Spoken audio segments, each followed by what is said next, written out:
stinker.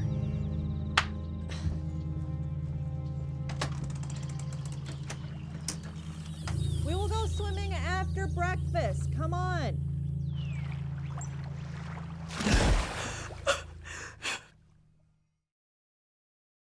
I loved the beginning match cut with her in the car, then transitioning to the past with her son in the car. I thought that was really well done editing wise and cinematography wise.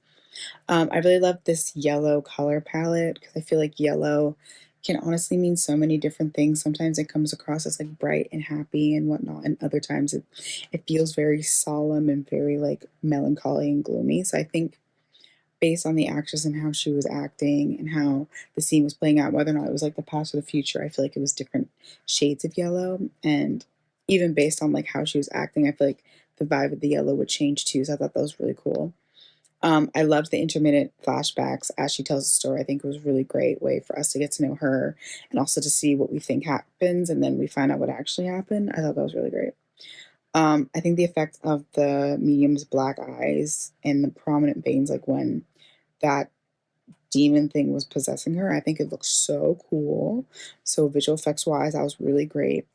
I loved the overhead shot from when she's over the toilet throwing up. I think that looked really, really cool lighting wise. So whoever did lighting did an amazing job because I really liked it too. Because when she came out of the bathroom, the only light was in the bathroom, and then she was basically like surrounded by shadows, and it looked very visually appealing. I thought it looked really great.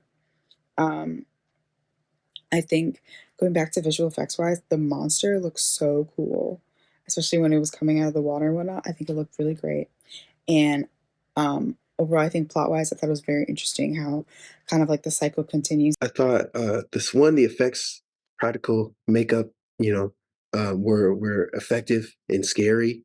Two, the sound design. When you do a horror film, sound design is everything, and I think these filmmakers definitely understood that and did that to the max.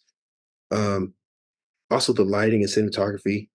I like the high contrast, like um, deep shadows, high highlights. Like I thought that was effective in creating a mood. The overall picture is just fantastic.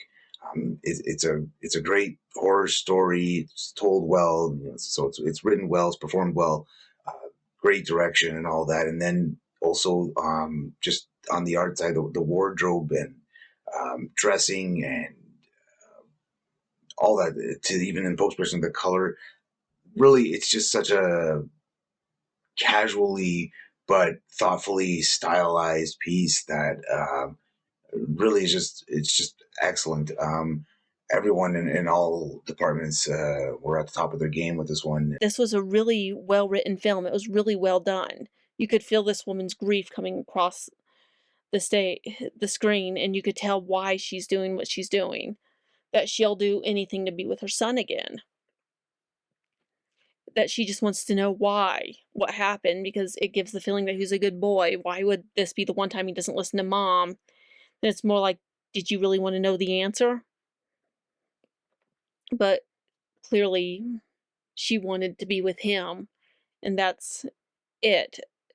So it's quite sad, but this is really a great film, and it's well rounded, and it felt like it was concluded where whatever this being is, there's no controlling her. Really had me shook. The soundtrack, the cinematography, everything worked so well in bringing this short piece together.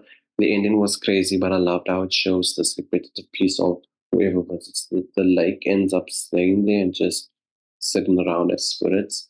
This felt very much like American Horror Story 1984, as the setting of the lake really captures that essence. So well done on that. I love how it has many horror elements, lots of jump scares, eerie night scenes, the supernatural, a seance. The film has a clever storyline, and I love how it switches from past and current scenes with the mom, before she loses her son and then after, in the same location. Excellent makeup, wardrobe, and hair, notably for the lead and also the evil spirit. The music is really creepy, which totally works. Finally, I thought the quaint cottage setting by the water was perfectly chosen.